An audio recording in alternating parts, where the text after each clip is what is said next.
to the poem Ocham.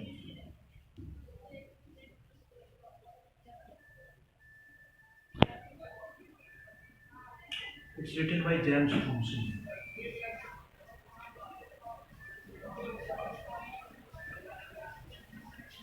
And the period of the poet is 17,000 to 1748. This is the 18th century British literature.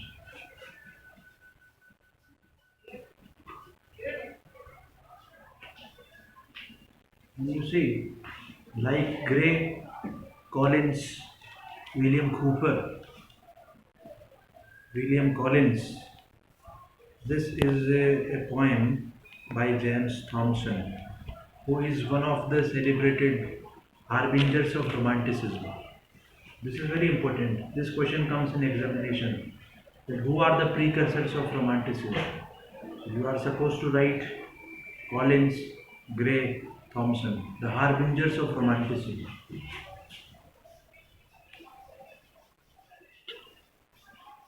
Harbingers of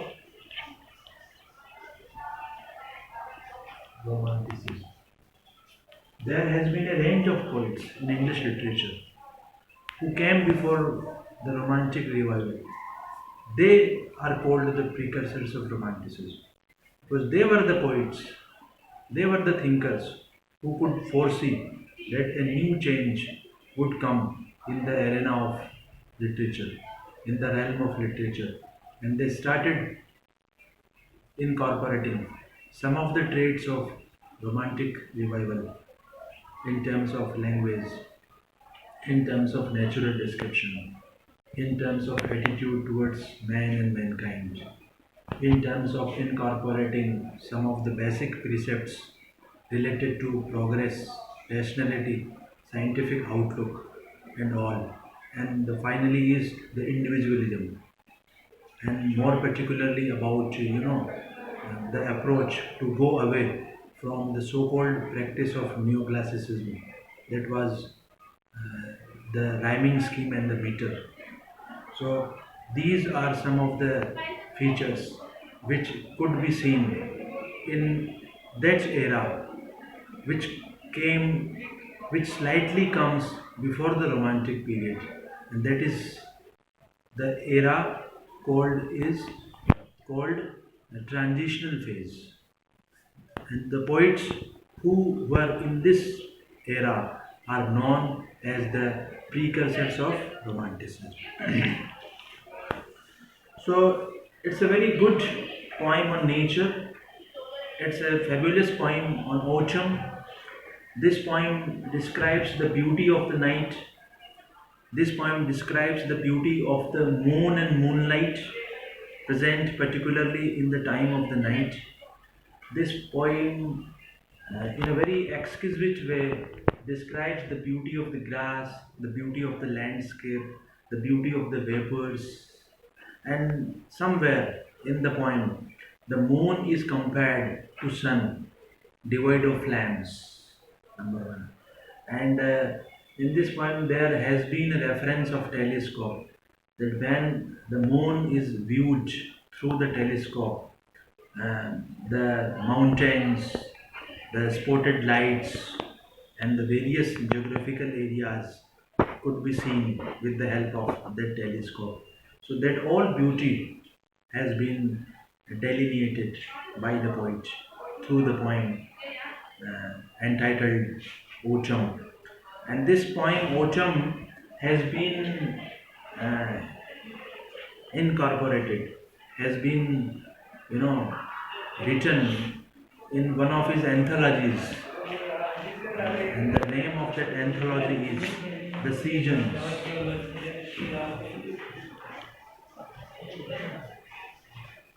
You know, you people, you students are supposed to know the meaning of anthology. Anthology means collection of poems.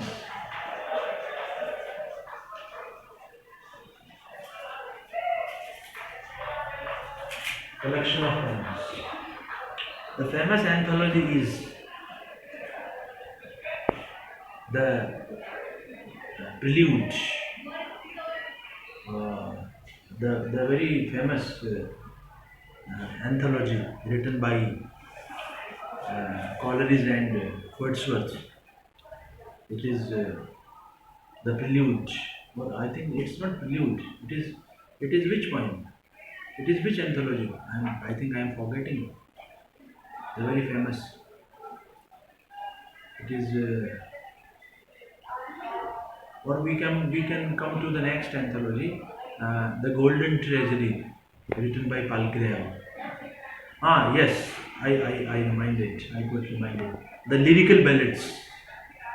The lyrical ballads.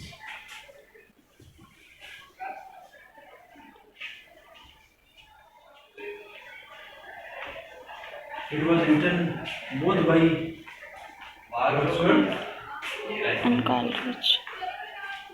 and Coleridge. Coleridge.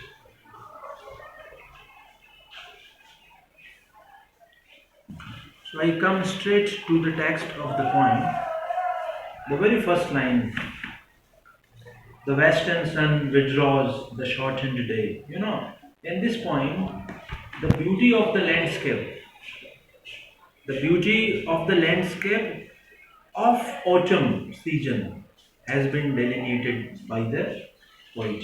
And in the very first line, the poet opens the first line with a very famous phrase: the western sun. The sun is going to set. And you see, in the autumn season, the days are short. So the beauty of the short day has been described by the poet. So the poet says that in autumn season the days are short and it is the time when the sun is going to set.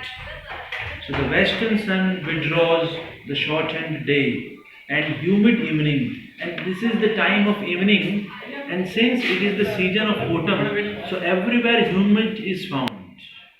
So even the beauty of the humid, one can, one can not only see the humid present everywhere in natural landscape, but one can also come to the beauty of the humid. So and humid evening, gliding over the sky. Yes. So everywhere humid is present, gliding over the sky, and it appears that this humid it is spread even to the sky. This is what the poet feels. Inner child progress to the ground condensed, the vapor throws, and what is the next phenomena which the poet is feeling, that the condensed vapors are gathering everywhere. Since it is the time of evening, since it is the season of season, so everywhere vapors are found. Everywhere it is humid, present in the atmosphere.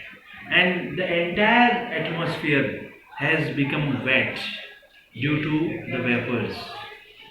Vapors, the short drops of waters, which is a geographical event. Poet catches hold of everything. He catches hold of nature. He catches hold of beauty. He catches hold of geography. He catches hold of some scientific events which take place in the cycle of nature. The vapor throws, so everywhere vapors are found.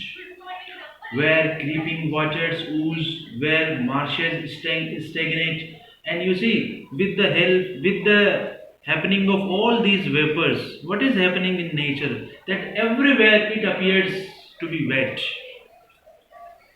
The water is coming in the form of drops. So the entire landscape is wet, WET. You see, wet. There is the chalk. Entire landscape is wet due to the vapors.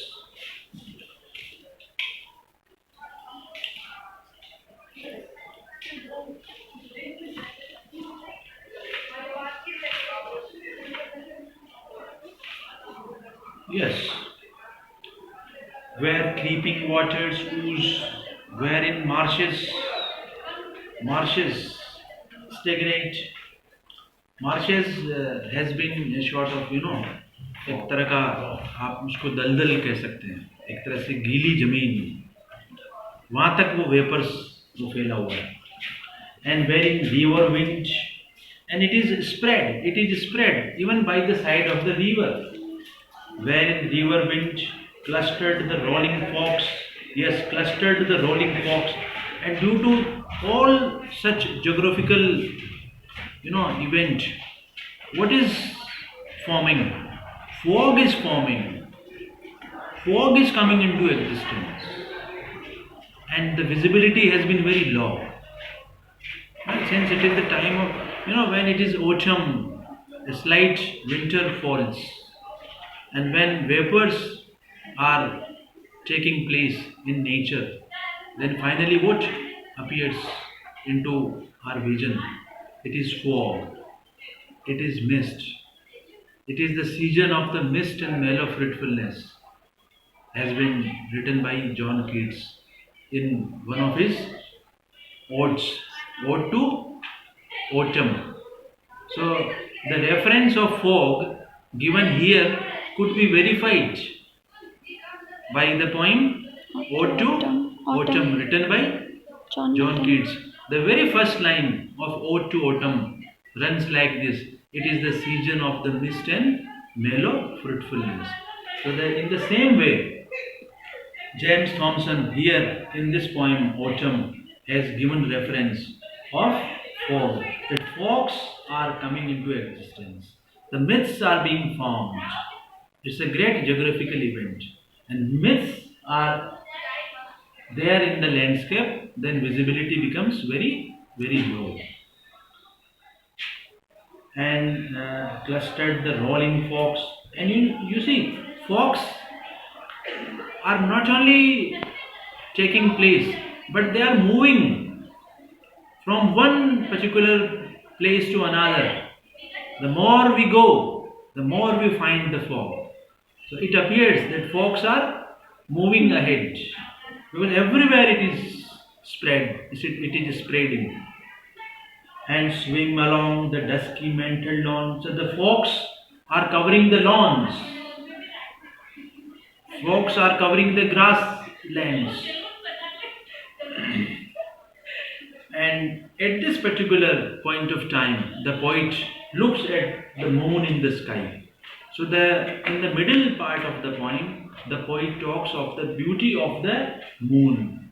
In the first part of the poem, the poet describes the beauty of the landscape. And you see, this is the particular characteristic feature of Romanticism, or the era which came before Romanticism. All these poets took delight in describing nature, natural landscape. And all these features make this poetry great. And later on, we find the outburst in outlook, in attitude, in definitions, in paradigms. And with the publication of the lyrical ballads written by Coleridge and Wordsworth, we enter a new era of literature known as Romanticism. You see, you could call it Romanticism. You speak.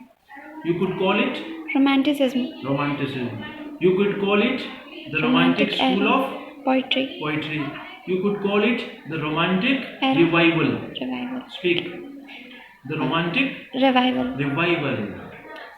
And you are supposed to know in a very nutshell the definition of Romanticism. That Romanticism was against the precepts of neoclassical literature.